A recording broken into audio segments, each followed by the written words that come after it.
Өт шығару жолдарының дискинезиясы бұл қандай ауру? Оны білу үшін біз қалыпты жағдайдағы өтті қарайық. Өт қабы бізде бұлшықетті мүше, ол өзінің өтті шығарып тұратын есіктері, яғни қақпалары болады, сфинктері. Ол сфинктер бізде мына өттің жіңішкерген аймағы, мойын аймағына, яғни түтік жерде орналасқан. Одан кейін өттің 12 келшекке өтетін жерінде орналасқан. Осы сфинктер бізде өтті бөлетін кезде ашылып, ал өт бөлінбейтін уақытта жабылып қызмет атқарып тұрады. Егер бізде дискинезия болса, осы жиырылу қабілетінің жеткіліксіздігі пайда болады, яғни дұрыс жиырылмайды.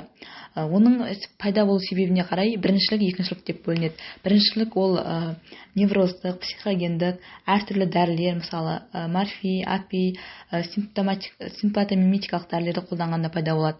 Ал екіншілік ол дискинезия, жедел гепатит, өт тас ауруы, панкреатит, асқазанның функционалық бұзылыстары, созылмалы гастрит, дуоденит, гастродуоденит, асқазан мен 12 келшектің жара ауруында, ішектің функционалық бұзылыстарында, созылмалы колит және өт қабын алып тастағаннан кейінгі дискинезия деп бөлінеді. Және әйел адамдарда кейде гормоналдық өзгерістерге байланысты етеккір алдында немесе климакс кезінде пайда болады.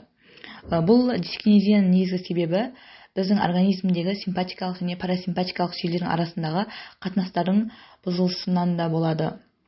Яғни бұл кезде өт қабын жиырылтатын гормондар мен өт қабының жиырылуын төмендететін гормондардың арасындағы сәйкессіздік пайда болады. Осының әсерінен дискинезия пайда болады. Бізде дискинезияның гипермоторлық, гипомоторлық және аралас түрлері бар. Гипермоторлы, яғни гиперкинетикалық, бұл гипер деген жоғары дегенді білдіреді, яғни қатты жиырылу пайда болғанда. Бұл кезде мезгіл оң жақ қабырғасында өткір ауырсыну пайда болады. Олар оң жақ иыққа, оң жақ жауырынға, жауырын асты кеңістікке таралады. Сирек кеуденің сол жағына, жүрек аймағына тарайды. Бұл кезде приступ кенеттен пайда болады, яғни бұл кезде дұрыс тамақтанбаған кезде, яғни майлы, өткір тамақтарды, салқын тамақтарды қолданған кезінде, стресс кезінде, әртүрлі эмоциялық күйзелістер кезінде пайда болады. Әйел адамдарда етеккір кезінде пайда болады. Тәулік ішінде бірнеше рет қайталанады. Және жүрек айну, құсу, ішек қызметінің бұзылыстары пайда болады. Сонымен қатар нейровегетативті синдромдар, яғни гипермоторлы дискинезиясы бар адамдар кейігіш, ренжігіш келеді, терсеңдік, тахикардия, гипотония, бас ауруы, тері жамылғыларының біркелкі емес қызаруы пайда болады.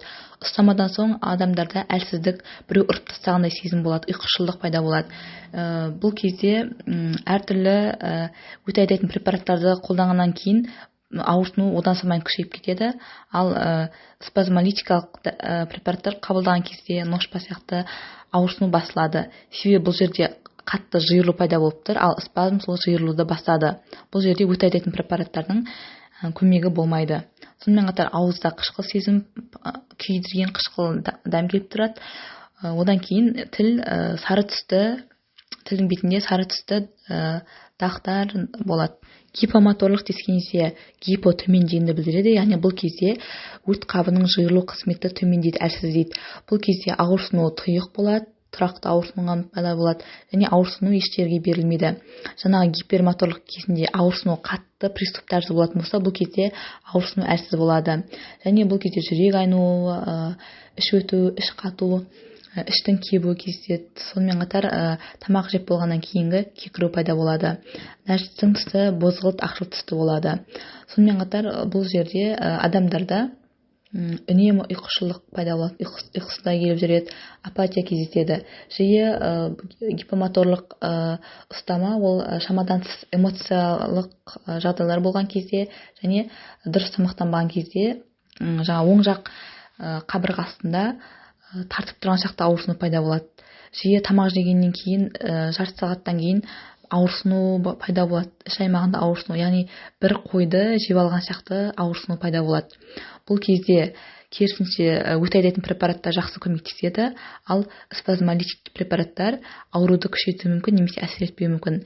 Себебі спазмолитиктер ол бұлшықеттің жиырылуына әсер етеді, жиырылуын төмендетеді. Ал бұл гипомоторлық кезінде онсыз да бұлшық еті әлсіз болып тұр. Және билирубин холестериннің жоғарылауы пайда болады.